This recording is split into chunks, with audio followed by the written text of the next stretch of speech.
Je reviens vous donner des stratégies pour vous permettre d'avoir beaucoup de connaissances en peu de temps. Donc ça, c'est l'objet des cours que je fais ici. Aujourd'hui, je vais faire un cours qui concerne l'histoire de la philosophie, la naissance de la philosophie. Aujourd'hui, d'un personnage extrêmement important dans la philosophie, il s'agit de Socrate. Je vous ai dit que Socrate est notre point de repère dans l'étude des origines grecques de la philosophie. Et Socrate, je fais un choix aujourd'hui sur sa vie, un choix important, c'est le procès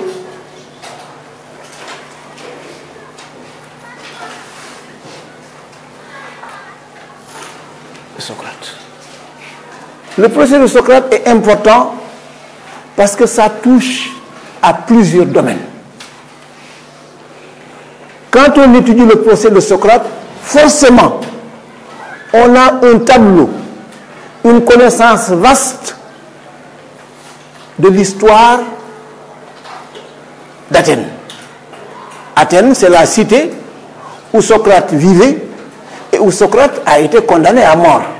Et donc, en étudiant le procès de Socrate, on a plusieurs connaissances sur ce qui s'est passé à Athènes.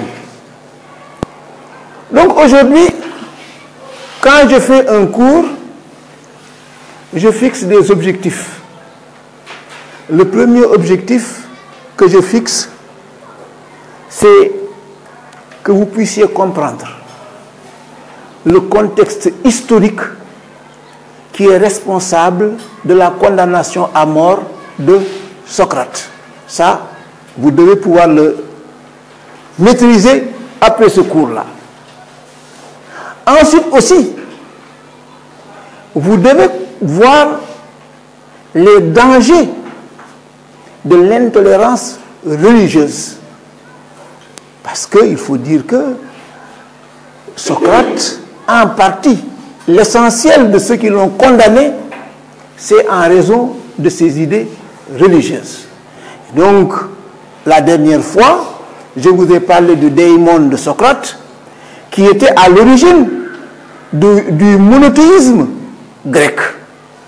Socrate est un précurseur et un élément qui a fait venir le monothéisme, le Dieu unique en grec. En Grèce, particulièrement à Athènes. Et ça ne plaisait pas aux Athéniens. Ensuite aussi,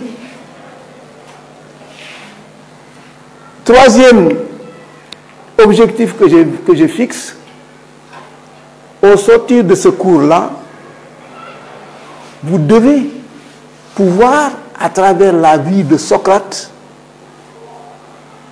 avoir un comportement calqué sur la vie de Socrate. Parce que je vous ai dit, mademoiselle, ça, je n'aime pas ça. Donc, vous devez avoir un principe calqué sur la vie de Socrate. Parce que je vous ai dit, effectivement, que la philosophie, telle qu'on l'apprend dans les livres, une récitation livresque, ça n'a aucune importance. La philosophie, c'est un art de vivre, c'est un comportement. Et que donc, quand vous apprenez la vie des philosophes, c'est pour pouvoir l'adapter à votre conduite de tous les jours. Et aussi,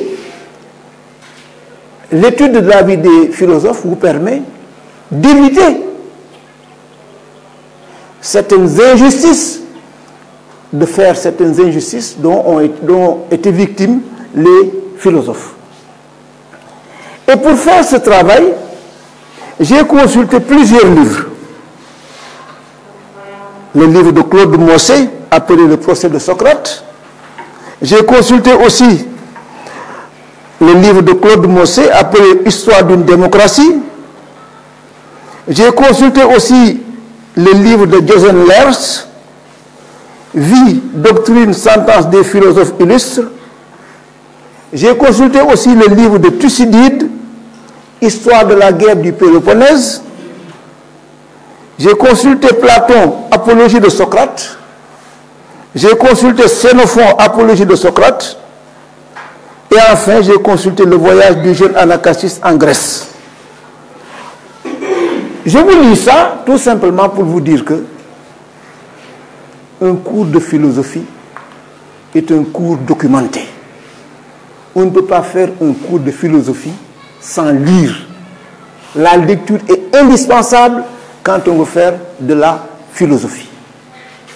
Donc ça, si je vous ai énuméré les livres que j'ai lus, c'est pour vous montrer que, en venant ici faire cours, j'ai étudié beaucoup dans ma tête. Donc c'est si bien que je ne viens pas ici pour vous raconter des histoires, mais je viens pour vous donner un cours documenté, argumenté, parce que j'ai lu beaucoup de livres.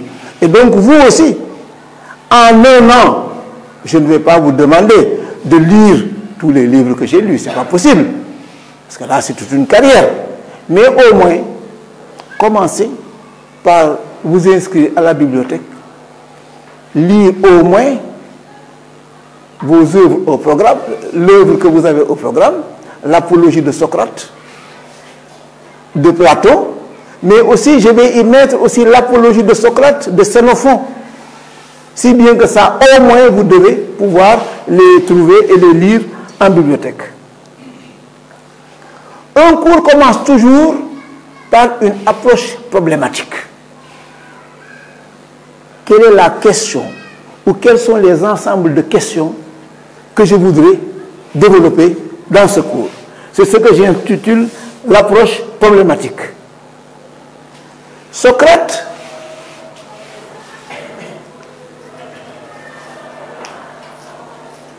est au cœur de ma problématique.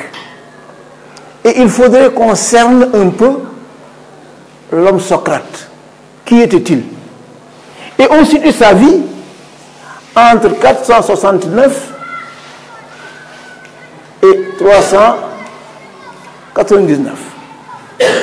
Et Socrate est né dans le dème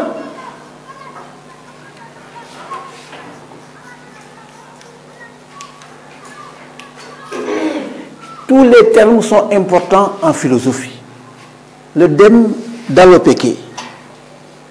Un dème à Athènes, parce que Athènes maintenant fait partie de la Grèce, mais à l'époque il y avait la cité d'Athènes, et les Athéniens étaient de nationalité athénienne à l'époque. Il n'y avait pas la grande Grèce comme on la connaît aujourd'hui. Et en Grèce, à l'époque, pour avoir la nationalité athénienne, il fallait être né dans un dème. Tout enfant qui naît doit être identifié dans une espèce de quartier que l'on appelait le dème. Et le dème de Socrate était le dème d'Alopéké. Et donc on peut dire sans nous tromper que Socrate était athénien. Et c'est important. Socrate était athénien, c'est important parce que, je vous l'ai dit la dernière fois, à Athènes, les femmes, les étrangers et les esclaves n'étaient pas des citoyens. Ils ne pouvaient pas être électeurs ni éligibles. Donc Socrate fait partie de la société athénienne. Ça c'est important. Sa mère, Phénarète,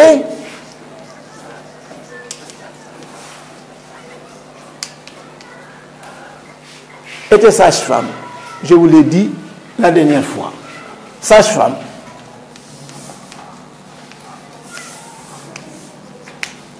Sa mère Phénarète était sage-femme.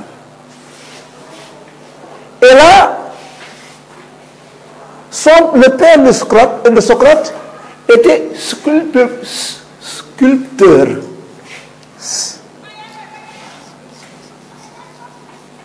Je n'arrive jamais à prononcer correctement ce mot.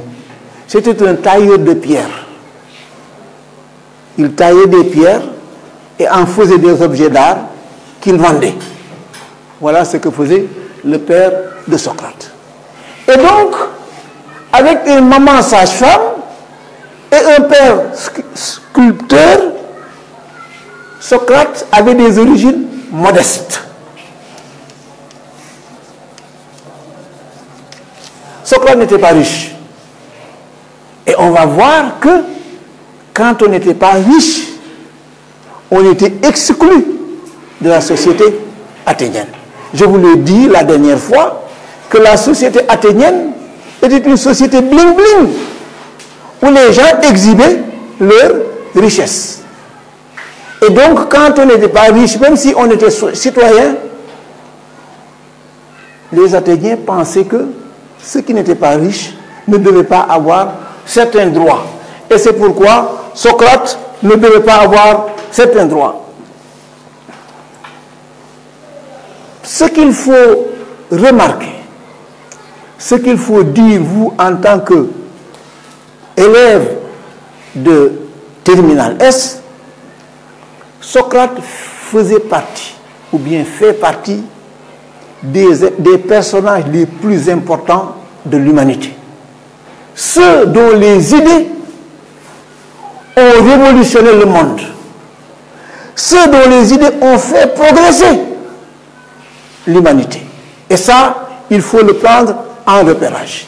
Le personnage de Socrate doit être important pour vous parce qu'il a participé à l'émancipation des idées dans le monde que nous vivons actuellement, dans le monde contemporain.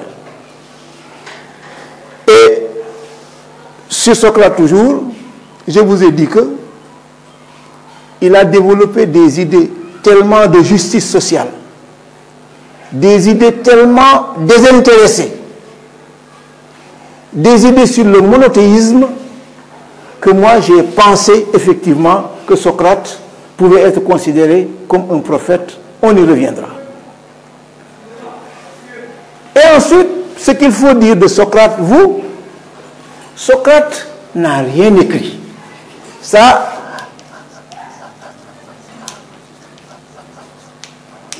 il faut le dire. Il faut le reconnaître. Socrate n'a rien écrit. Ça, ayez-le en repérage. Un professeur vicieux peut vous le demander à l'oral. Socrate n'a rien écrit. Est-ce qu'il était même lettré? Je n'en suis pas sûr. En tout cas, rien ne démontre que Socrate était un lettré. Mais on le connaît à partir de deux personnages. Platon,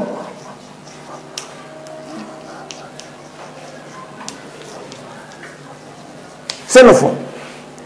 Ça, ce sont les plus grands disciples de Socrate qui ont écrit sur leur maître.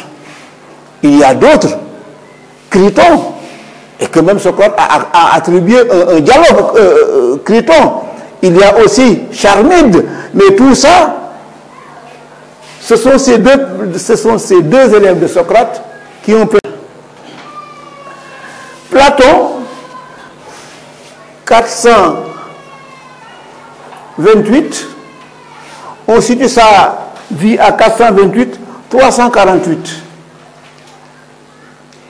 Xénophon, on situe sa vie entre 427 et 355. Voilà ces personnes qui nous ont fait connaître Socrate. Ils ont tous les deux écrit Apologie de Socrate pour montrer. Et qu'est-ce qu'une apologie? Qui peut me dire quelle est la définition de apologie?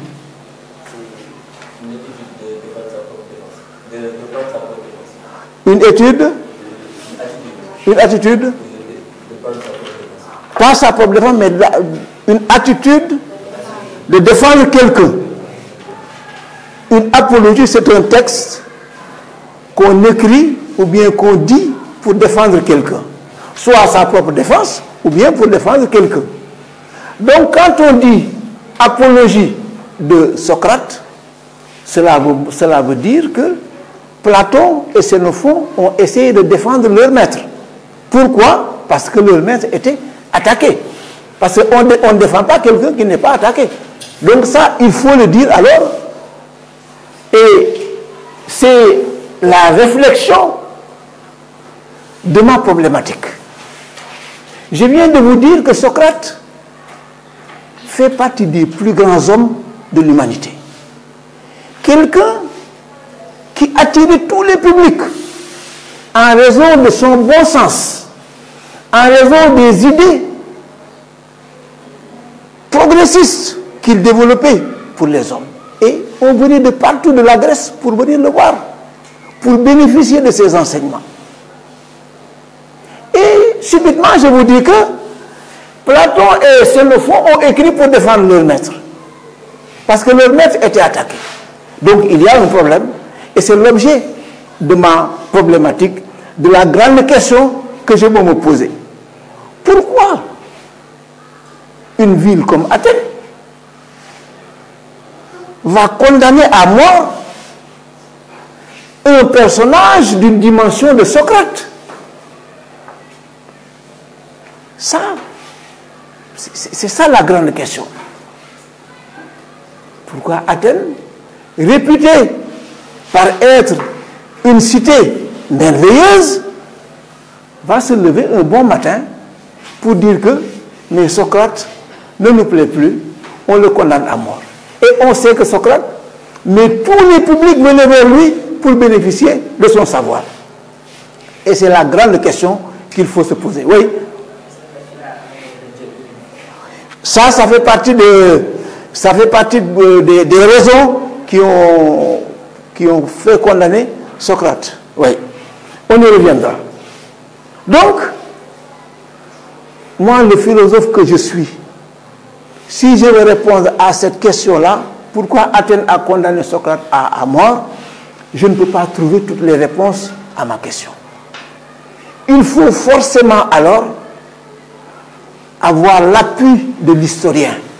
Parce que c'est l'historien maintenant qui peut entrer dans la profondeur de la culture athénienne pour pouvoir donner les raisons. Et c'est pourquoi j'ai consulté tous les livres dont je vous ai parlé. Il faut dire que la condamnation à mort de Socrate est liée à un événement extrêmement important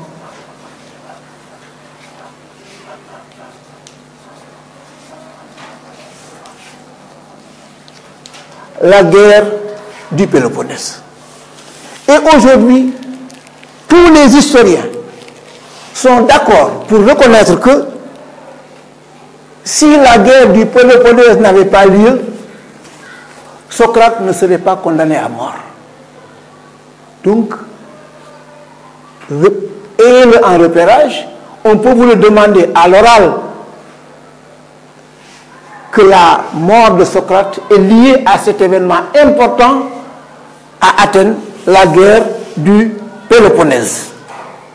La guerre du Péloponnèse se situe entre 431 et 404. 431, 404. Et cette guerre a opposé la cité de Sparte à la cité d'Athènes.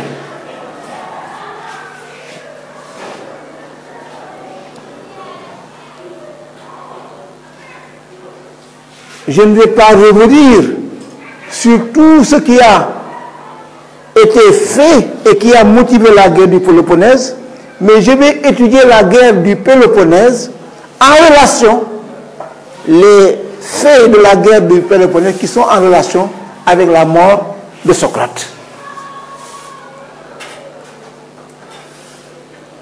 Donc la guerre du Péloponnèse va se terminer en 404 avec la victoire de Sparte sur Athènes. La défaite d'Athènes devant Sparte. Et cette défaite-là va avoir des conséquences extrêmement fâcheuses pour Athènes et Socrate. Mais avant la guerre du Péloponnèse, ça, essayez de comprendre maintenant, de me suivre. Pourquoi la guerre du Péloponnèse a été difficile pour Athènes? Parce qu'Athènes a connu ces périodes de gloire avant la guerre du Péloponnèse. Parce que dans la Grèce, il y avait un grand empire extrêmement puissant, l'empire perse. Toutes les cités grecques avaient peur de l'empire perse. Et aucune cité n'osait affronter l'empire perse. Et il faisait, mais son chemin devant toutes les cités. Il faisait l'empire perse, mais créer la panique au niveau de toutes les cités grecques. Mais Athènes va développer une stratégie pour battre l'empire perse. Et donc, Athènes, à la victoire de Salamine, a remporté une victoire sur l'empire perse. Et suivez-moi, parce que ce que je vais dire va être extrêmement important pour Socrate aussi. La victoire d'Athènes sur l'empire perse a été un miracle pour les Athéniens. Et ils ont pensé que si Athènes a pu gagner la guerre contre les Perses, c'est parce que les dieux ont soutenu les Athéniens. Et on a développé le mythe que Athènes était soutenue par les dieux. C'est pourquoi elle a pu remporter la victoire sur l'empire perse. Et cette victoire-là va donner à Athènes un rayonnement sans précédent. Sans précédent dans la Grèce. Et maintenant, certains même vont appeler Athènes la cité des dieux, la cité intouchable. Parce que l'empire perse, qui a été un géant, a été battu par Athènes. Et la victoire d'Athènes sur l'empire perse va s'accompagner d'une période extrêmement florissante pour Athènes. Et tout ce que je dis actuellement, mais est en relation avec la mort de Socrate. Tout ce que je vais dire sera en relation avec la mort de Socrate. Et Athènes maintenant va avoir un puissant stratège. Un stratège, c'est tout simplement le commandant en chef des armées. Un chef d'État, quelqu'un qui dirige la politique athénienne, la politique militaire et la politique d'une manière générale. Et après maintenant la victoire sur les Perses, c'est Périclès qui va prendre les rênes du gouvernement à Athènes. Et Périclès va développer Athènes et va rendre Athènes extrêmement rayonnante. Et sous Périclès, le théâtre va se développer à Athènes. Et tous les éléments que je vous dis là, ce n'est pas des détails, mais c'est en relation avec la mort de Socrate. C'est pourquoi il faut suivre ces éléments-là. Le théâtre tragique, avec Euripide, avec Sophocle, avec Aristophane, Mais le personnage d'Aristophane va nous intéresser. Parce qu'Aristophane va jouer un rôle extrêmement important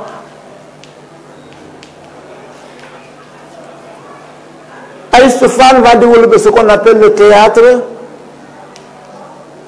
comique. Le théâtre qui fait rire.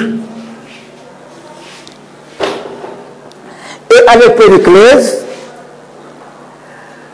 la médecine rationnelle va se développer avec Hippocrate. Tout ceci rend Athènes, mais une cité jalousée par les autres cités. Et là, on va l'appeler la cité protégée par les dieux.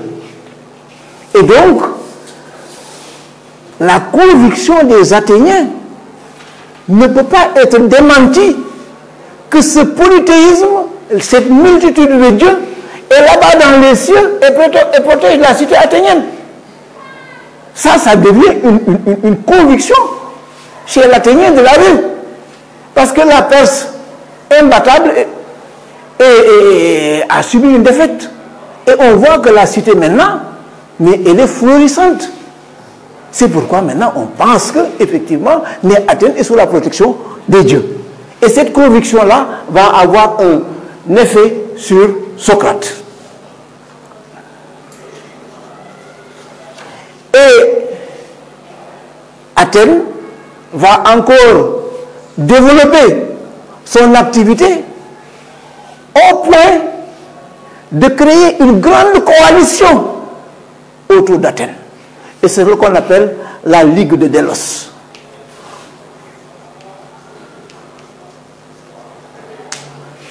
Toutes les cités qui ne sont pas assez puissantes vont essayer de venir trouver protection auprès d'Athènes pour vivre en sécurité.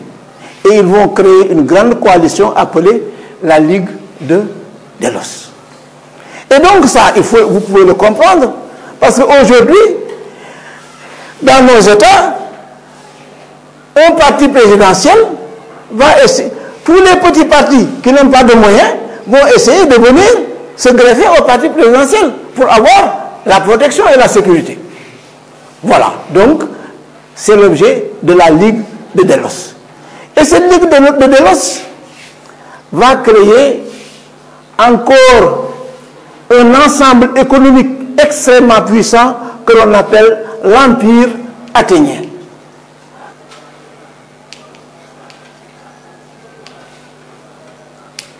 L'Empire athénien. Et l'Empire athénien va être maintenant le support économique de la politique athénienne. Athènes va pouvoir récupérer beaucoup d'argent au niveau des cités appartenant à la Ligue de Délos pour pouvoir créer une fortune, une sécurité financière sans précédent. Donc je passe rapidement sur certains événements parce que je veux aller directement à l'essentiel.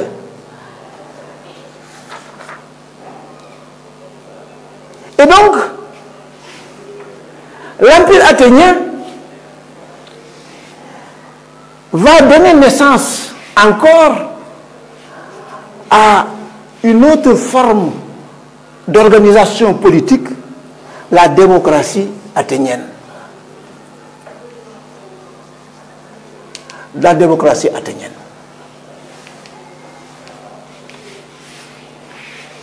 Et je vais m'appesantir un peu sur ce concept démocratie athénienne parce qu'il faut qu'on essaie de voir ce qui est plus des rois. On a créé un gouvernement de sages. Finalement, ça a été un échec. Et quand la puissance maintenant financière est arrivée, il y a eu la démocratie athénienne. Et la démocratie athénienne, désormais, tous les citoyens athéniens, si on n'est pas étranger, si on n'est pas femme, Si on n'est pas esclave, on pouvait prétendre à être dirigeant à Athènes. Et donc, c'est à partir de ce moment que va naître l'éloquence politique, la rhétorique politique. Désormais maintenant, pour pouvoir accéder au poste de responsabilité, il faut avoir une belle langue. Ceux qui parlent bien, ceux qui peuvent flatter le peuple, ont la possibilité de devenir stratèges, de diriger la cité. Et c'est à partir de ce moment maintenant que Socrate va dire non. Va dire non. On a écarté les anciens, ce qu'on appelait la démocratie des anciens, ceux qui avaient une culture, ceux qui avaient une formation, on les a écartés. Et maintenant, on permet à n'importe qui, si tu peux flatter le peuple, tu peux accéder aux responsabilités. C'est à partir de ce moment maintenant que Socrate va émerger pour dire non, code d'alerte, la société ne peut pas fonctionner comme ça. On ne peut pas laisser des gens qui n'ont pas de formation, qui n'ont pas de culture, diriger la cité. Et maintenant, c'est la première source de conflit entre Socrate et sa société. C'est la démocratie athénienne qui a permis à Socrate maintenant d'émerger et de commencer à véhiculer ses idées sur la politique.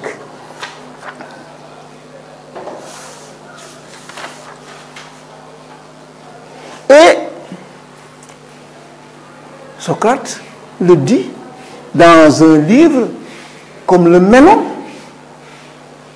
parle de cette démocratie qui propulse désormais les idiots, comme il les appelait, les gens sans formation, sans culture. Et c'est ce que nous vivons dans nos démocraties actuellement. C'est ce que nous vivons. On n'a pas besoin d'être formé pour accéder aux responsabilités. Si on est bien aimé par le président et qu'on fasse sa politique, mais il n'a rien à voir sur ce que vous valez sur le plan intellectuel. Il peut vous nommer ministre. Et là, aujourd'hui, nos sociétés sont en crise parce que ceux qui sont aptes à diriger la cité ne sont pas aux commandes. Et c'est le même mal que Socrate dénonçait dans la société athénienne. C'est pourquoi je vous dis que la philosophie ne peut vous servir que si vous en faites un comportement. Si vous arrivez à partir d'une connaissance philosophique, l'appliquer à votre vie de tous les jours. Ce que nous vivons aujourd'hui dans nos États modernes, mais Socrate nous a donné l'opportunité de dénoncer ce que nous vivons. Parce que lui, il vivait la même chose et il l'a dénoncé. Et donc, vous aussi, vous devez vous servir, vous appuyer sur les connaissances philosophiques pour pouvoir dénoncer aussi ce qui ne va pas dans votre société. Et là, sur ce, Socrate va intervenir pour dénoncer la démocratie athénienne. Parce qu'il dit maintenant, Socrate fait partie de ce que l'on peut appeler les donneurs d'alerte. Des gens qui savent que ça ne va pas dans la société et ils interpellent leurs concitoyens pour leur dire attention, ça n'ira pas, ça ira très mal. Donc Socrate était un donneur d'alerte.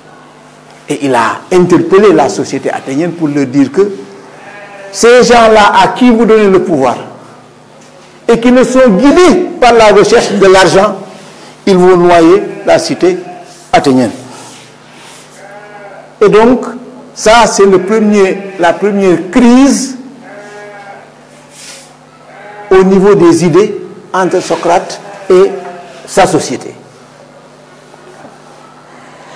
Et ce phénomène-là s'est poursuivi jusqu'à l'éclatement de la guerre de Péloponnèse. Et donc, revoyez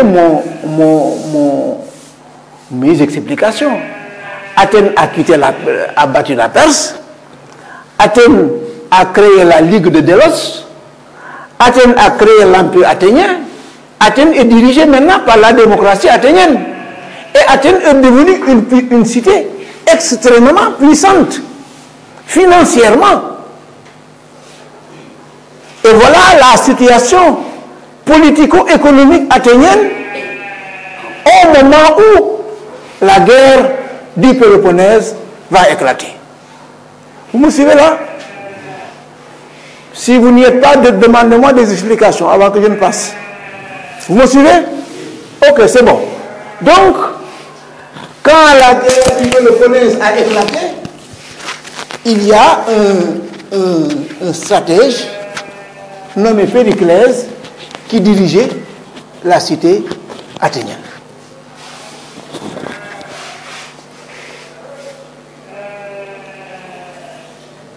La guerre du Péloponnèse a été extrêmement difficile pour Athènes. Parce que pour engager une guerre, là aussi, suivez-moi bien, parce qu'on est en période de démocratie athénienne. Pour engager une guerre, le stratège doit écrire un rapport pour dire que nous voulons engager la guerre contre telle cité. Contre telle cité. Et le stratège énumère les forces et les faiblesses de son empire pour pousser les Athéniens à lui accorder le droit d'engager la guerre. Et donc le stratège, il est là, mais il ne peut rien faire sans l'aval du peuple. Et Périclès maintenant va au niveau de la Ligue de Délos. Il y a Sparte qui commençait à créer des problèmes aux cités reliées à Athènes, faisant partie de la Ligue de Délos. Et là, je ne vais pas venir sur tous ces détails-là, ça risque d'être très long pour vous, mais sachez que c'est à partir des cités de la Ligue de Délos que le conflit va éclater.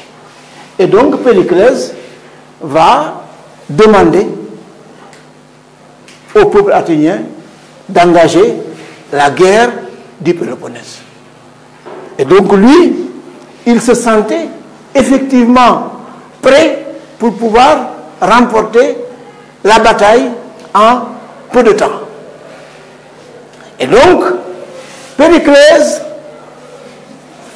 était un philosophe. Il était instruit. Il parlait bien. Il avait tous les atouts pour persuader le peuple athénien. Donc, il va préparer son discours. C'est ce qu'on appelle, parfois, c'est à Athènes qu'est né ce qu'on appelle la rhétorique ou l'éloquence politique. Parce que pour pouvoir convaincre les Athéniens, il fallait être éloquent. Voilà, donc il a pu bénéficier de tous ces avantages-là pour pouvoir engager les Athéniens. Et il y a Thucydide,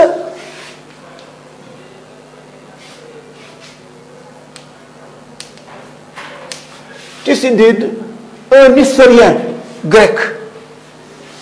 J'aime beaucoup son livre qui a écrit Histoire de la guerre du Péloponnèse. Thucydide, dans l'histoire de la guerre du Péloponnèse, a écrit un livre 2, le livre 2 de Thucydide sur la guerre du Péloponnèse. Et ce livre-là, moi je le considère comme un véritable cours de science politique. Parce que il n'a rien nommé du discours de Périclès. Il a tout rapporté pour montrer effectivement que Périclès pouvait bénéficier des votes, des suffrages du peuple athénien. Et effectivement,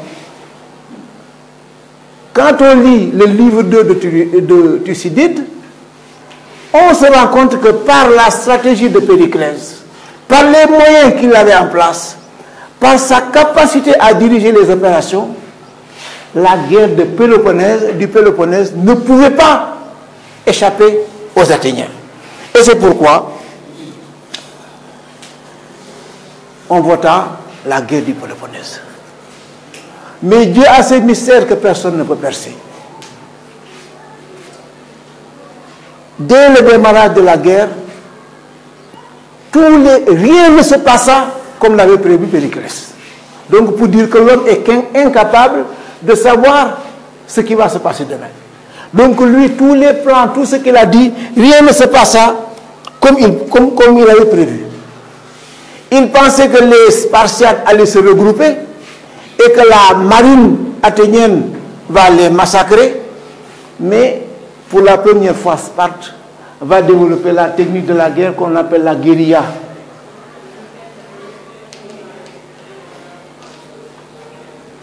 Vont se déplacer par petits groupes dans les campagnes athéniennes et ils étaient insaisissables. Et ils n'opéraient que la nuit.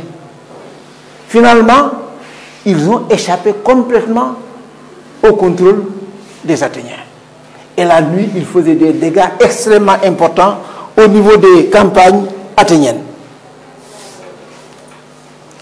Et alors, forcément, la guerre va durer plus de temps que prévu. Périclès pensait qu'en quelques jours, la guerre serait terminée. Parce que tellement que Athènes était puissante. Mais non, la guerre va durer plus d'1 mois. Et il a fallu qu'il rédige encore un autre rapport pour demander des moyens supplémentaires au peuple athénien. Parce que le temps qu'il avait prévu est écoulé. Il faut qu'on lui ouvre les tiroirs pour pouvoir puiser de l'argent. Encore belle leçon de démocratie encore de l'Antiquité. Mais tant que Périclès était là, il n'y avait aucun problème parce qu'il, je vous ai dit, c'est quelqu'un d'intelligent et qu'il sait manier les foules. Mais malheureusement, Périclès va mourir en 429.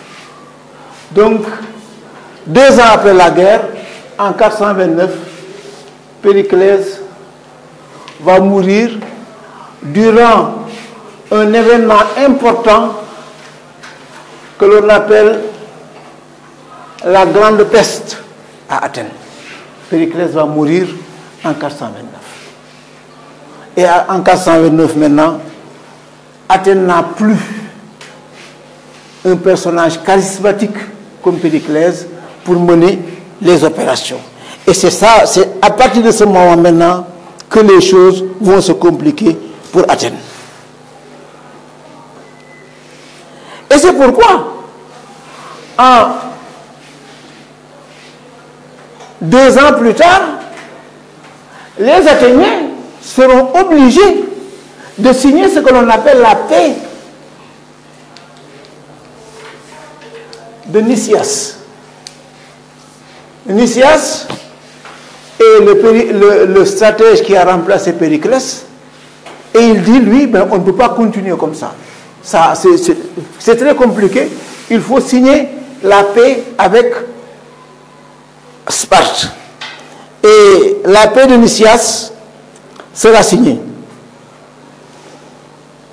Mais cette paix sera humiliante pour Athènes. Les Spartiates vont imposer des conditions humiliantes pour Athènes. Et tout ce que je dis là, suivez-le parce que c'est en relation avec Socrate.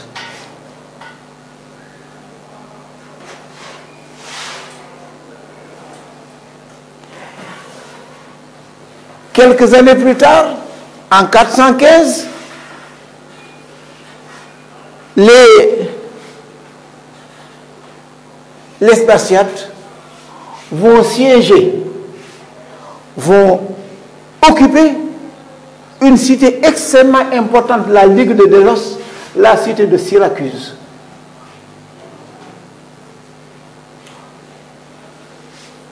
La cité de... Les Athéniens vont se trouver devant le dilemme. Est-ce qu'il faut reprendre la guerre? Parce que Syracuse contribuait beaucoup à donner de l'argent à l'empire athénien. Et que donc, si les Athéniens ne font rien, mais c'est une lâcheté contre Syracuse. Et alors, ils sont en paix avec Sparte provisoirement. Et aussi, il faut dire que l'occupation par Sparte de Syracuse n'est pas un fait anodin. Ils ont choisi leur cible. Ils voulaient atteindre Athènes dans son cœur. C'est pourquoi ils ont choisi la cité qui apportait plus d'argent à Athènes. La cité de Syracuse. Et maintenant, les Athéniens étaient dans le dilemme. Est-ce qu'il faut reprendre la bataille contre Sparte qui a occupé Syracuse? Et le peuple athénien va écouter deux versions. La version de Nicias, qui voudrait que les gens ne fassent rien, mais aussi la version de Alcibiade.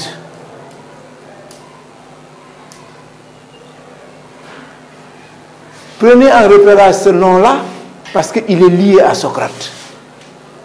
Et donc, Nicias, après l'occupation de Syracuse,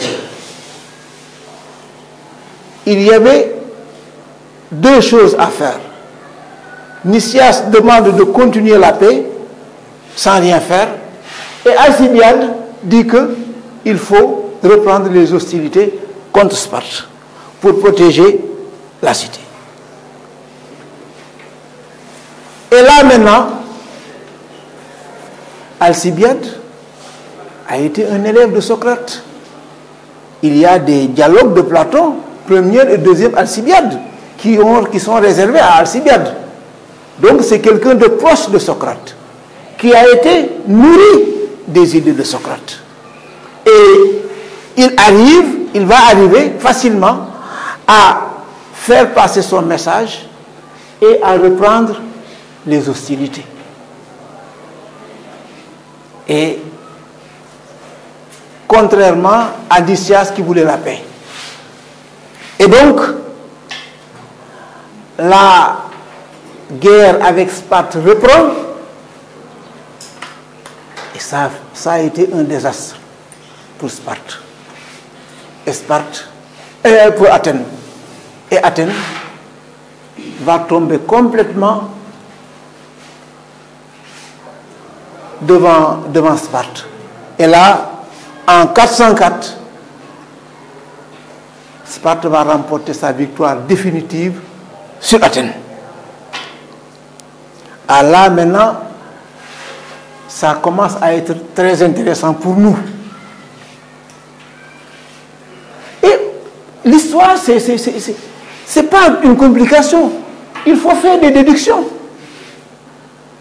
Alcibiade était un élève de Socrate.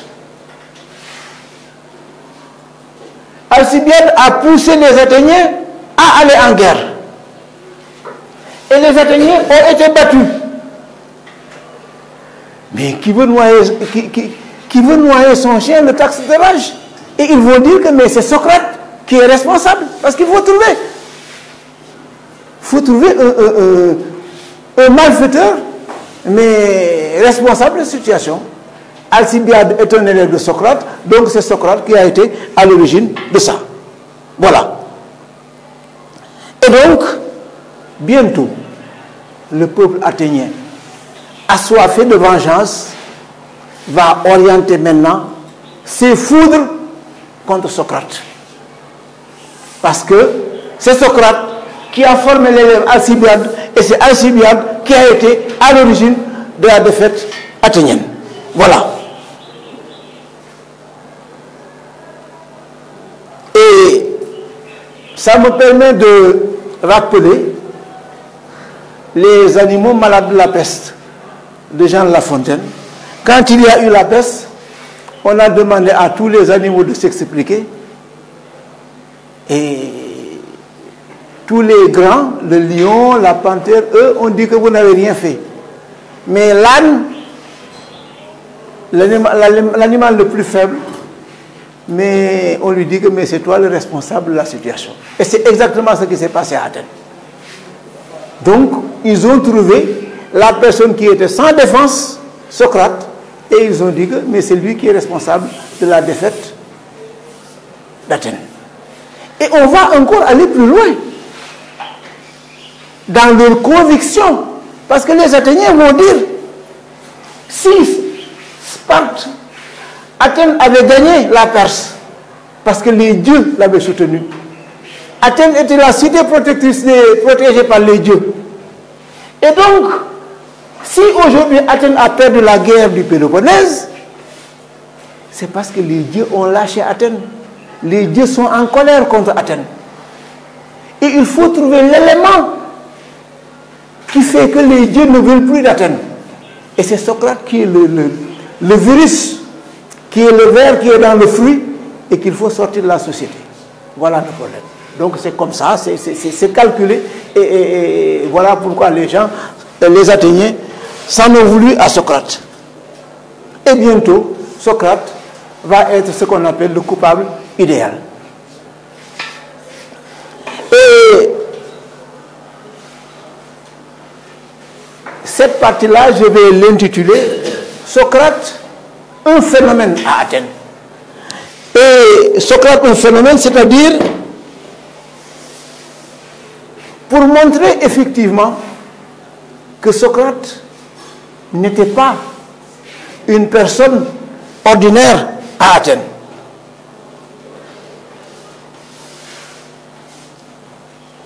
Pourquoi Socrate dérangeait les Athéniens? D'abord parce que Socrate se disait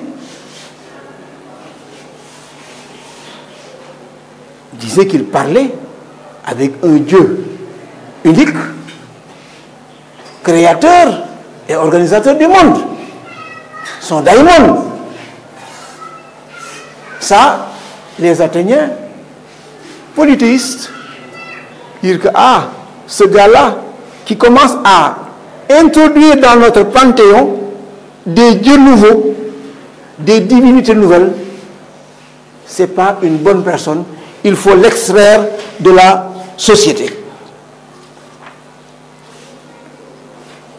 Ensuite, pourquoi Socrate dérangeait les Athéniens?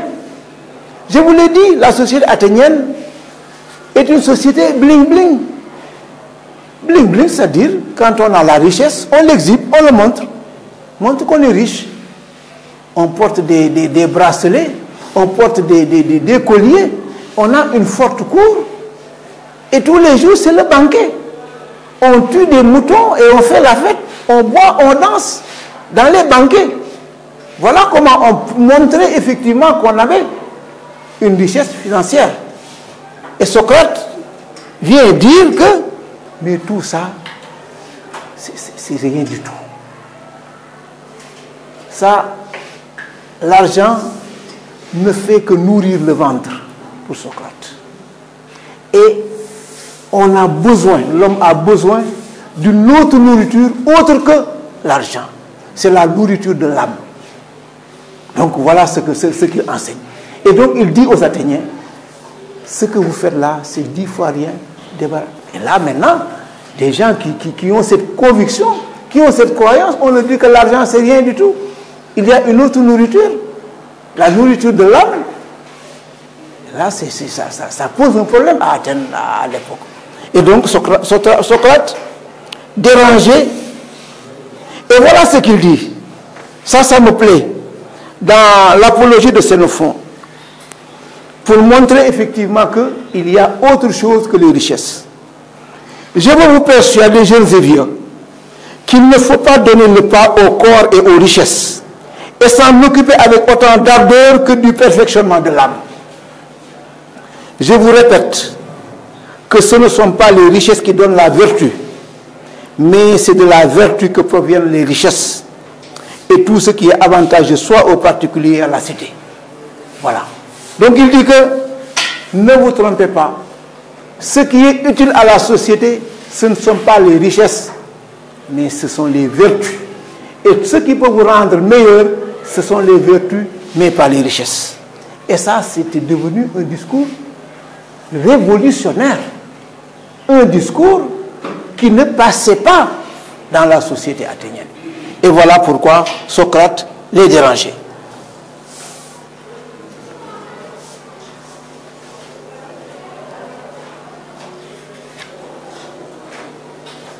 Et Socrate va aller plus loin.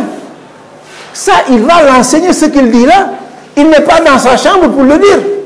Il va dans les marchés, il va dans les places publiques, mais il le répète devant tout le monde. Et comme on le dit, on le verra, la vérité des prophètes gagne rapidement le cœur des enfants. Et donc, Socrate a eu la chance, tous les riches athéniens, leurs enfants venaient écouter les leçons de Socrate. On y reviendra. Et que, oui. Pour les citations-là, si on pouvait aussi les avoir au tableau. Moi, peut-être j'essaierai même de faire mieux. Ce cours-là, je vais le photocopier et j'en donnerai à tous les élèves. Je crois que ça, c'est mieux pour vous comme ça. Hein? Voilà. Parce que, voilà, de toute façon, je vais vous le donner là. Bon. Socrate va aller dans les marchés et il va effectivement raconter. Et les gens viennent écouter les sermons de Socrate. C'est comme le vendredi où les gens vont dans les mosquées écouter les sermons du marabout. Socrate, il sortait dans les marchés, dans les places publiques, il donnait ses leçons et les gens venaient écouter. Et c'était ouvert à tout le monde. Et il dit que, Athéniens, tant que vous n'aurez pas changé de comportement, je continuerai à vous parler, je serai avec vous dans les rues et je continuerai à parler. Et voilà ce qu'il leur dit. Je suis le ton. Et ça, je suis le ton qui de tous les jours ne cesse jamais de vous réveiller, de vous conseiller, de morigéner. Ça, c'est deux termes qui m'intéressent. Morigéner. De morigéner chacun de vous et que vous trouvez partout posé près de chez vous. Donc il dit que je suis un ton. Et ça a blessé les Athéniens. Je suis un ton. Qu'est-ce que c'est qu'un ton? Un ton, c'est un insecte qui pique les chevaux et qui suce le sang des chevaux. Et donc, il se considère comme un ton. La blessure que fait le ton aux chevaux, mes paroles vont vous faire ces blessures-là et vous n'y pouvez rien. Je serai toujours morigéné. C'est un terme aussi important. Morigéné, c'est quelqu'un que vous le vouliez ou pas, qui viendra à votre porte vous donner des leçons. Voilà. Que vous le vouliez ou pas, il se prendra ici et il va parler. Il dit que ça, c'est comme ça. Et ce sont ces deux termes-là qui ne vont pas plaire les Athéniens. Parce que dans le langage populaire, la signification du terme est extrêmement importante. Et les Athéniens vont juger ces termes-là dans sa profondeur et se sentiront blessés par le propos de Socrate. Et de ce point de vue, vous pouvez comprendre combien Socrate était considéré comme un ennemi de la société athénienne. Comme les Athéniens voyaient Socrate en leur ennemi. Ils considéraient Socrate comme leur ennemi. Les Athéniens sortent de la guerre du Péloponnèse. C'est Alcibiade, l'élève de Socrate, qui a poussé les Athéniens à la guerre. Les Athéniens, ce qui leur restait de richesse, Socrate leur dit que ça n'a aucune valeur. Essayez de vous nourrir l'âme que de chercher la richesse pour vous nourrir le ventre. Et il le dit, je serai le taureau qui va m'originer devant vous. Et là, les Athéniens vont devenir incontrôlables. Et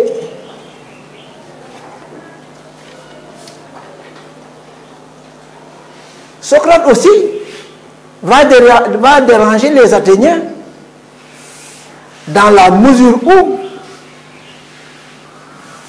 il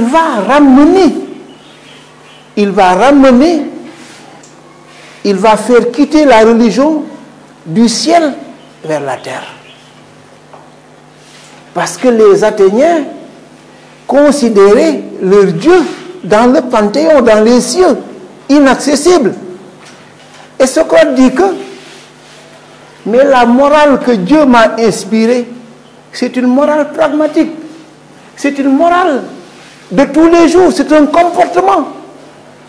Je n'ai pas besoin d'aller dans les ciels. Je vais vous apprendre à vivre avec le sens moral ici-bas. Et voilà, ça aussi, ça ne plaisait pas aux Athéniens. Et c'est pourquoi le fait de ramener la philosophie du ciel vers la terre, ça aussi c'était une révolution dans la société athénienne. Et voilà ce qu'il leur disait. Voilà ce que Xénophon rappelle sur les propos de Socrate. Socrate ne discutait pas sur la nature de l'univers et ne recherchait point comment est né ce que les philosophes appellent le monde, pas savoir quelle est l'origine du monde, ni par quelle loi se produit chacun des phénomènes célestes. Il démontrait même que c'était une folie de s'occuper de ces problèmes-là. Il ne s'entretenait que des choses humaines. Voilà. Donc, le Dieu de Socrate est un Dieu qui dicte des comportements aux hommes, qui leur dit voilà ce qu'il faut faire, voilà ce qu'il ne faut pas faire. Mais ce n'est pas un Dieu qui est dans le ciel qui règle les problèmes. Et c'est à peu près, mais c'est que le Coran, c'est un comportement. Ce sont des règles qu'il faut appliquer. On n'a pas besoin de monter au ciel pour le savoir. Le Coran est destiné aux hommes ici-bas. Voilà la morale des philosophes et des prophètes. Et c'était maintenant une rupture extrêmement dangereuse dans la société athénienne. Et on ne pardonnera pas à Socrate d'avoir fait cette révolution. Et le daimon de Socrate, je vous en ai parlé. Et il y a aussi un problème important, c'est ce que l'on appelle les sophistes. Les sophistes. Ça, c'est un terme qu'il faut prendre en repérage parce qu'un professeur peut vous le demander à l'oral. Les sophistes, c'était des marchands d'illusions à Athènes.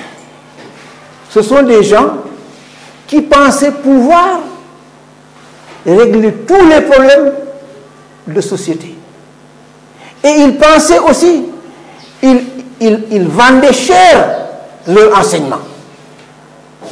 Donc, les grands sophistes, Gorgias, Hippias, Protagoras, Platon l'a écrit dans le Protagoras, Gorgias aussi, Hippias aussi, Hippias majeur, Hippias mineur.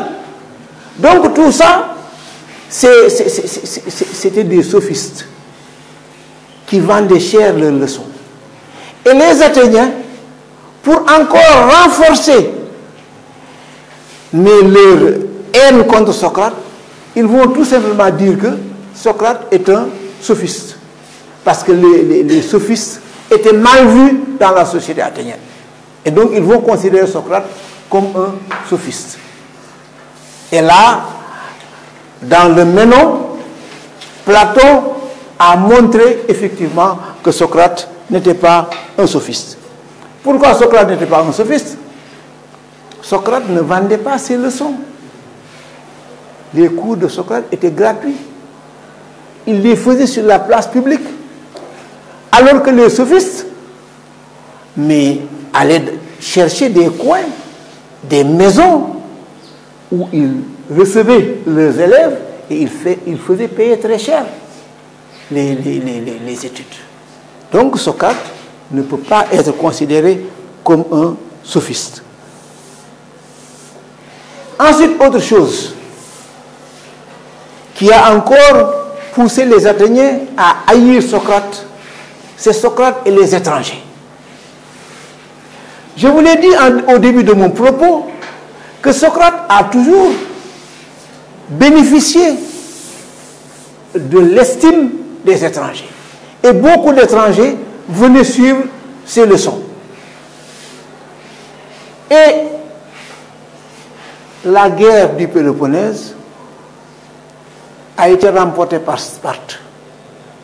Et Socrate, dans ses cours, disait que la cité de Sparte était la cité la mieux organisée. Parce que là-bas, ce sont les gens intelligents qui dirigent la cité. Et ça ne passait pas pour les Athéniens. Sparte a remporté la victoire sur Athènes, a humilié Athènes, et Socrate dit que Sparte, parce que ce que je vous dis, le courage du philosophe. Quand il faut dire la vérité, le philosophe ne recule pas, il dit la vérité. Donc Socrate, ce qu'il a pensé, il le dit, et c'est la vérité. Sparte était mieux gouvernée que Athènes. Et sur ce plan-là, mais encore, les Athéniens ne vont pas pardonner cela à Socrate. Et encore, dernier point, Socrate et la jeunesse. Parce qu'à Athènes, Platon, il faisait partie d'une illustre famille, d'une famille extrêmement riche. Xénophon faisait partie d'une famille extrêmement riche. Criton, tout ça, mais c'était la crème athénienne. Et à l'époque, quand on est riche, on transmettait à ses enfants une éducation de riche. Parce que les enfants recevaient une éducation pour leur permettre de continuer l'héritage de la famille. Et tous ces jeunes qui venaient vers Socrate, Socrate leur enseignait, mais que l'argent n'avait aucune signification. Et ils ont tourné le dos à la richesse de leur famille pour s'orienter vers Socrate, qui n'avait pas d'argent, mais qui avait ses idées. Et donc, on va lui dire maintenant que c'est un corrupteur de la jeunesse. On va même lui taxer d'être homosexuel. Ah oui, pour dire que quand on est mal intentionné, et il y a Criton qui le dit, qui défend Platon, et qui défend Socrate. Quand Socrate a été taxé d'homosexuel, disait qu'il a entretenu des relations sexuelles avec les enfants. Tout simplement pour le salir. Pour le salir. Et Criton qui dit, j'ai bien aimé ce passage, je vous le donnerai un jour. Il dit, je me rappelle une fois avoir dormi avec mon maître Socrate. Toute la nuit, il n'a pas cessé de me parler de valeur. Il n'a pas cessé de me parler de vertu. Il a posé sa main sur ma main comme un père pose sa main sur la main de son enfant. Voilà ce que je peux dire de Socrate. Donc, pour dire que, mais quand on est mal intentionné, on est mal intentionné. Hein, voilà. Si bien que cette jeunesse-là m'est allée vers Socrate. Et on n'y peut rien. Et là, je vais vous parler de Aristophane. Ça, il a été un grand enfonceur de Socrate. Les Athéniens, tous les soirs, ils vont regarder le théâtre. Parce qu'il n'y avait pas de télévision à Athènes. Donc, c'est comme les séances de lutte dans les villages. Le soir, on va regarder aux séances de lutte. À Athènes, c'était comme ça. Le soir, les gens allaient au théâtre, regarder les pièces d'Aristophane. Aristophane était un comédien. C'est comme un Koutia à TF1, là, c'est TFM. Il ne faisait pas de revendications politiques, lui, mais il voulait faire rire son public. C'était ça sa mission. Mais malheureusement, dans sa comédie, il prenait en dérision Socrate. Il s'attaquait à Socrate. Donc, il va considérer Socrate comme un déséquilibré qui dit n'importe quoi, qui dit des idioties. Et les Athéniens riaient. Et la démocratie athénienne, les mal intentionnés, mais vont prendre ça comme argent comptant. Et c'était vraiment l'occasion maintenant que leur offrait le théâtre d'Aristophane pour pouvoir attaquer réellement Socrate.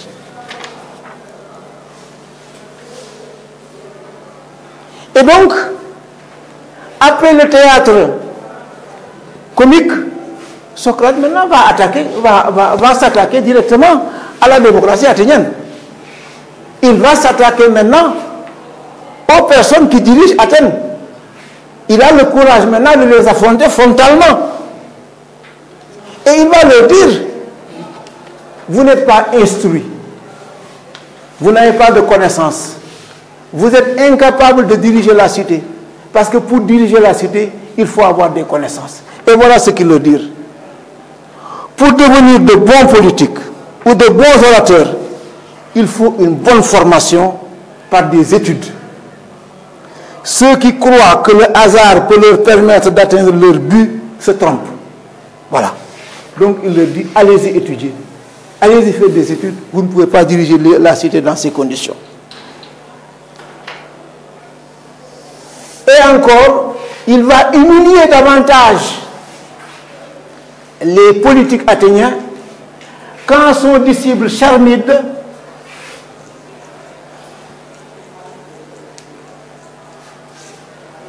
lui dit, Socrate, donne-moi une leçon pour ne pas être timide, parce que je veux m'adresser à l'assemblée du peuple. Et ce que Socrate va lui dire, ça va casser en deux les politiques athéniens. Et voilà ce que Socrate va lui dire. Quand Charmide va lui dire que je suis timide et je veux attaquer l'assemblée du peuple. Voilà ce qu'il dit. Je veux te faire voir, toi, qui n'as point honte devant les plus sages, n'a pas peur des plus forts. C'est devant les plus faibles et les plus sots que tu rougis de prendre la parole. Quels sont en effet les gens qui t'intimident?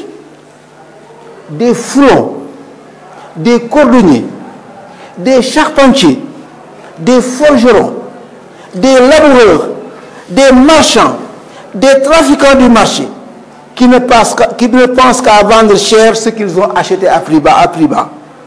Ce sont tous ces gens-là qui forment l'assemblée du peuple. Voilà. Donc il leur dit, mais pourquoi tu n'as pas peur de parler devant moi, un sage comme moi, devant les forts, et c'est l'assemblée du peuple composée d'idiots.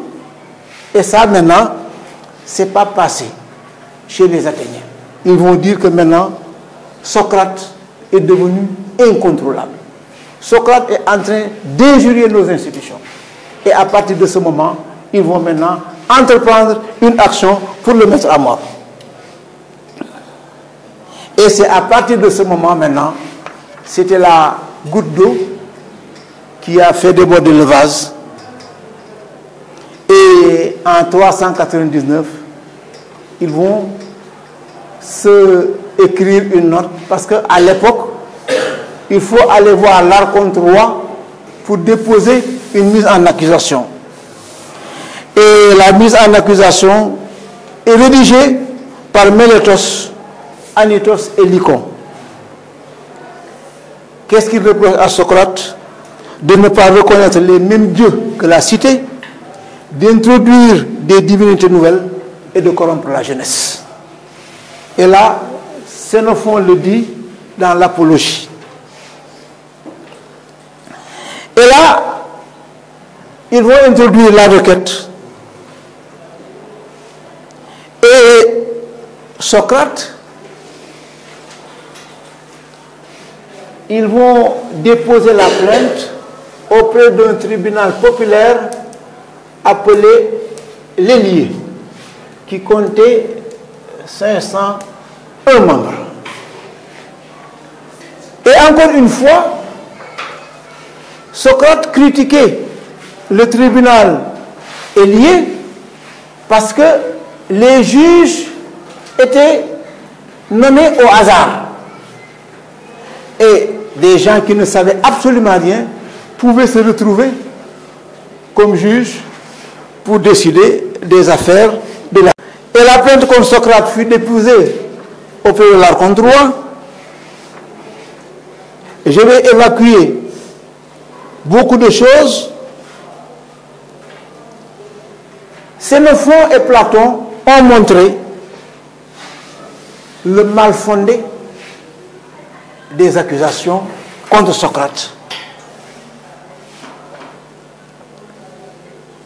Et à l'époque, quand on accuse quelqu'un, l'accusé pouvait venir s'apitoyer devant les juges pour bénéficier de leur clémence. Mais Socrate ne l'a pas fait. En philosophe, ça comprenait avec moi, comme moi, que Socrate ne le fera pas. Et encore une fois, ça m'a permis de démontrer la mission prophétique de Socrate, parce que Socrate n'a pas peur devant la mort, parce qu'il pouvait sauver sa vie par cette manière ou par une autre qu'on verra tout à l'heure. Et voilà ce qu'il va dire aux Athéniens. Athéniens, je vous sais gré et je vous aime, mais j'obéirai plutôt à Dieu plutôt qu'à vous. Tant que j'aurai un souffle de vie, tant que j'en serai capable, ne comptez pas que je cesse de philosopher, de vous exhorter, de vous faire la leçon. Écoutez Anytos ou ne l'écoutez pas. Acquittez ou ne m'acquittez pas. Mais tenez pour certain que je ne ferai jamais autre chose quand je devais mourir 1000 fois. Voilà. Donc, faites ce que vous voulez.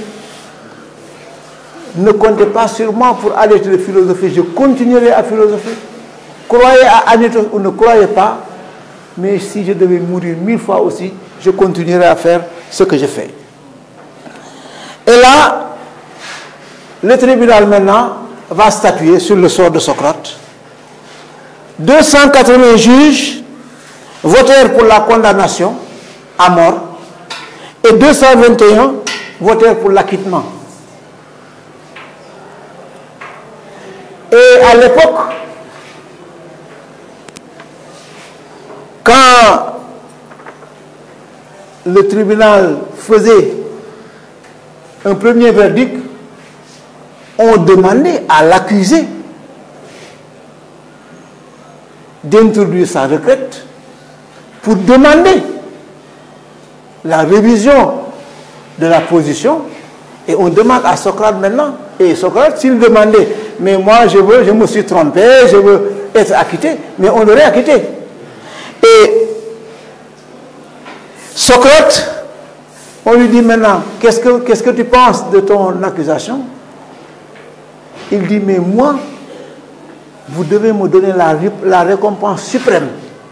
La récompense qu'on donne aux gens qui ont apporté des honneurs à Athènes. Parce que je suis en train de perfectionner la société athénienne. Et donc, à ce niveau, ils ont pensé maintenant que Socrate se moquer d'eux, s'amuser, bon, mais vraiment, et le deuxième jugement va le condamner à mort. Et donc, une deuxième fois maintenant, on vota pour la peine de mort. Et dernier point, avant d'y aller, je vous laisse poser quelques questions si vous voulez. On souffle. Dernier point, ce sont les enseignements à tirer de la mort de Socrate. Voilà. Je vous laisse, si vous avez des questions à poser, je les prends. Il nous reste encore 20 minutes. Alors, moi, j'aimerais poser une question concernant le passage que vous avez dit la dernière fois, concernant le sous-entendu, et lire entre les lignes. Explication là-bas. Voilà. Oui. Mais lire entre les lignes, tout simplement en philosophie, c'est-à-dire, comme je vous l'ai dit, en philosophie, chaque terme a sa signification dans l'esprit du correcteur. Si je dis lisez entre les lignes, c'est-à-dire lisez en essayant de comprendre tout ce que vous lisez. Ou bien écrivez en essayant de comprendre tout ce que vous écrivez. Parce que dès que vous écrivez quelque chose, un mot que vous ne comprenez pas, mais vous êtes passé complètement à côté. Voilà. Donc lire entre les lignes, c'est d'éviter de ne pas donner une considération à un terme qui se trouve dans ce que vous avez écrit ou dans ce qu'il y a dans le livre. Parce que aussi,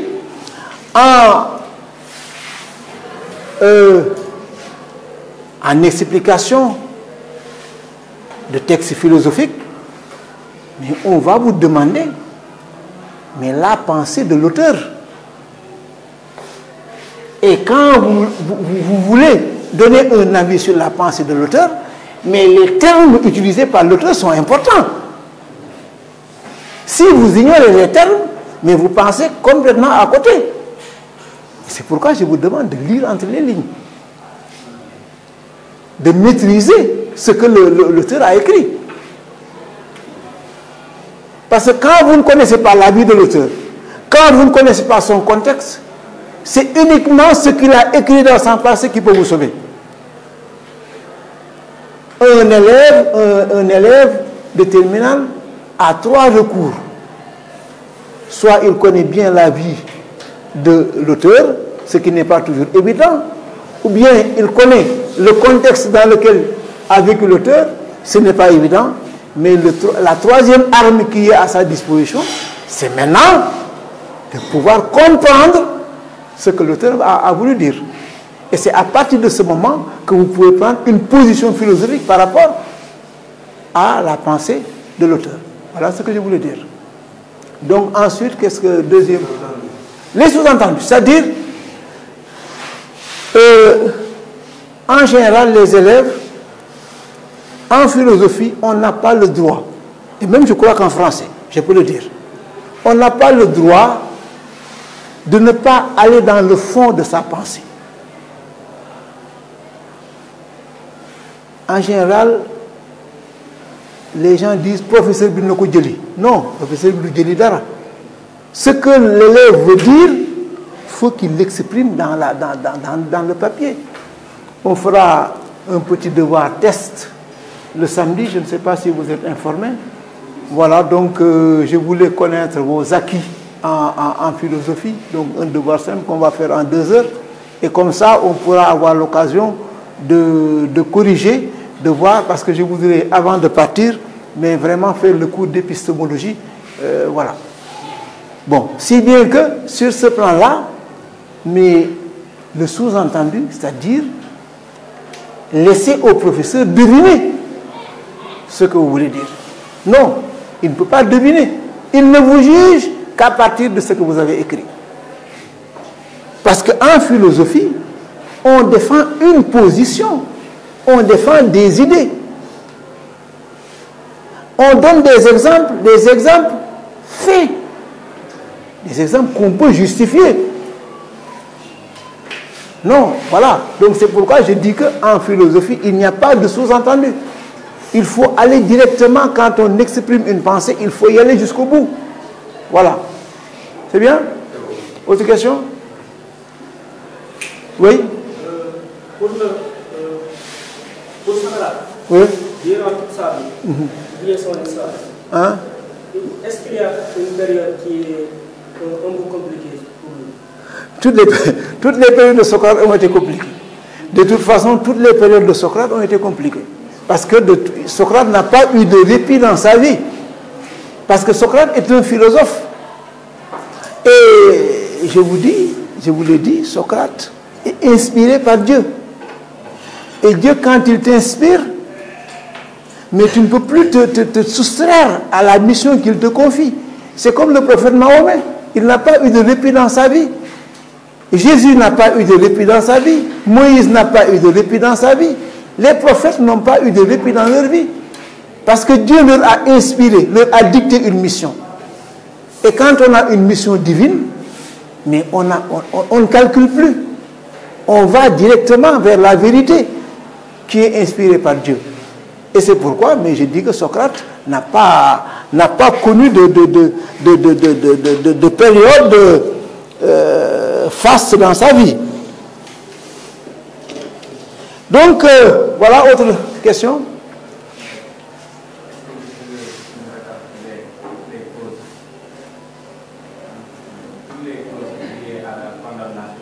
De Socrate. Oui, bon, de toute façon, je ne vais pas pouvoir revenir sur tout. Quand je vous aurai donné le papier, vous pourrez le voir.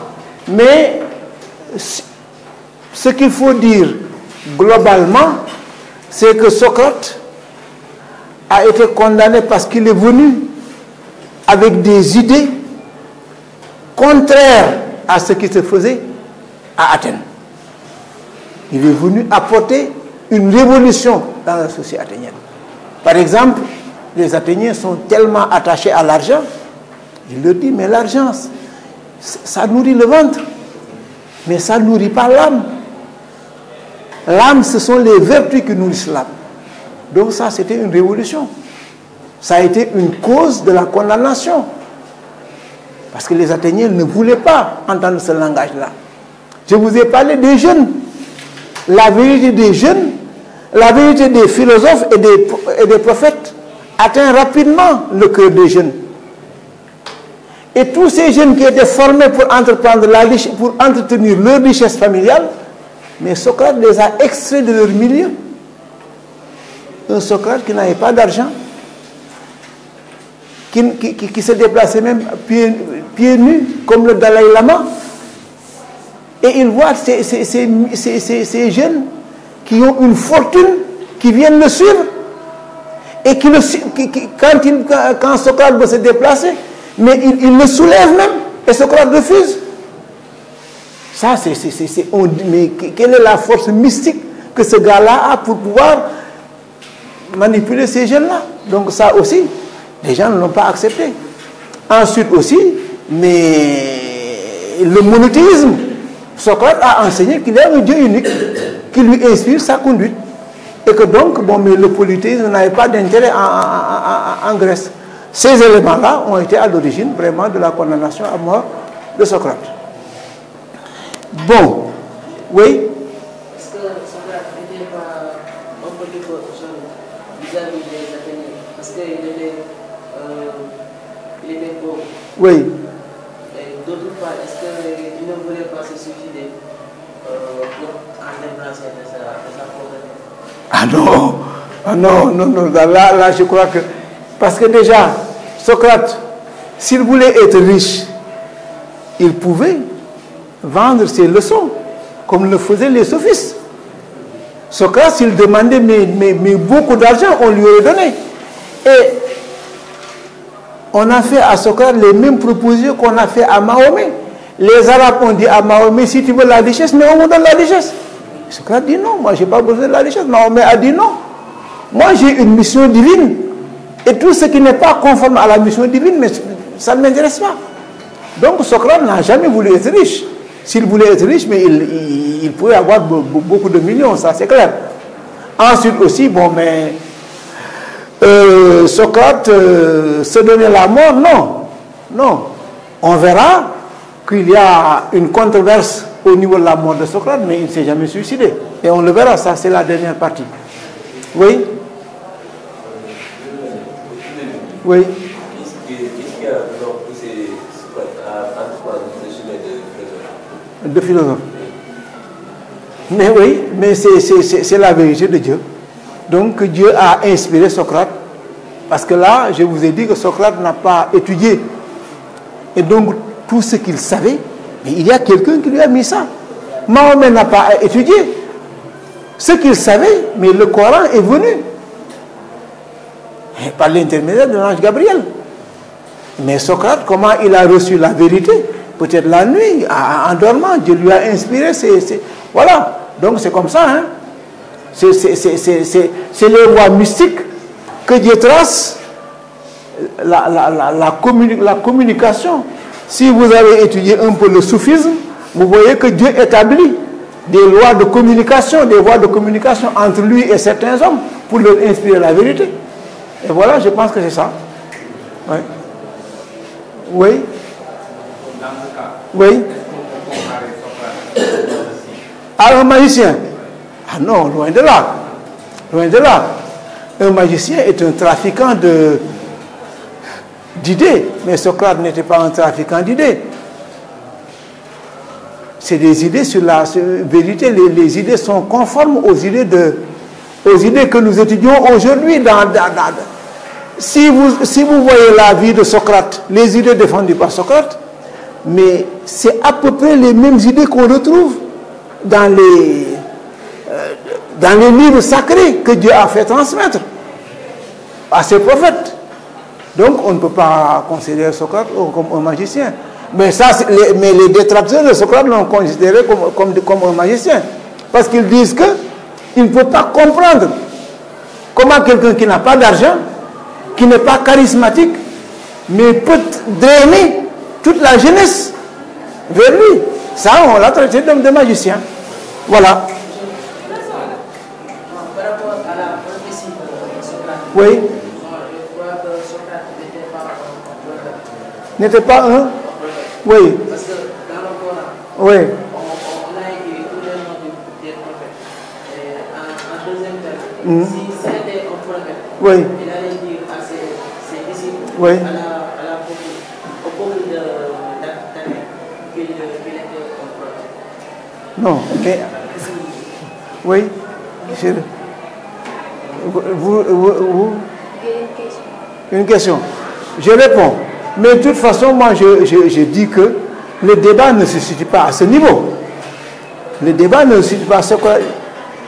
En tout cas, il a des ressemblances avec ceux qui ont eu la mission prophétique. Le Coran a cité des prophètes, mais il y a des prophètes qui n'ont pas été cités dans le Coran. Qui n'ont pas été cités dans le Coran. Et il y a une multitude de prophètes qui n'ont pas été cités dans le Coran. Et je crois que Dieu a une dimension tellement grande que vraiment, ces prophètes, on ne peut pas les limiter à des personnes qu'il a citées. Lui, il est beaucoup plus vaste. Et le nombre des prophètes, c'est 124 000. Voilà, exactement. Donc, dans le Coran, on retrouve 25 prophètes. Voilà, exactement. Exactement. 124 000 et on ne trouve que 25. Voilà. Oui, mademoiselle?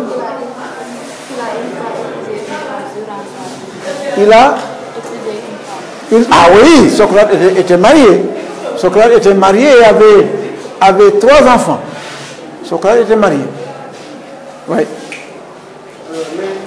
la mort de Socrate, Oui. est-ce qu'elle est réellement liée par la guerre de Péloponnèse? Ah, absolument. Absolument. Tout ce que Athènes a connu comme problème, c'est après la guerre du Péloponnèse. Il n'y a pas d'autre origine que ça. Il n'y a pas D'autre origine que ça. Non. Non, mais c'est-à-dire la guerre du Péloponnèse a engendré un certain nombre de conséquences. Voilà. Parce que ce n'est pas la guerre seulement, mais tous les dérivés, toutes les conséquences de la guerre. Et ce sont ces conséquences-là qui ont été à l'origine de la condamnation de Socrate. Voilà.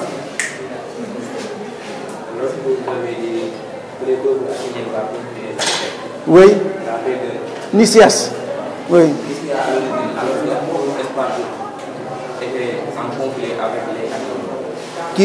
Est-ce que Nicias?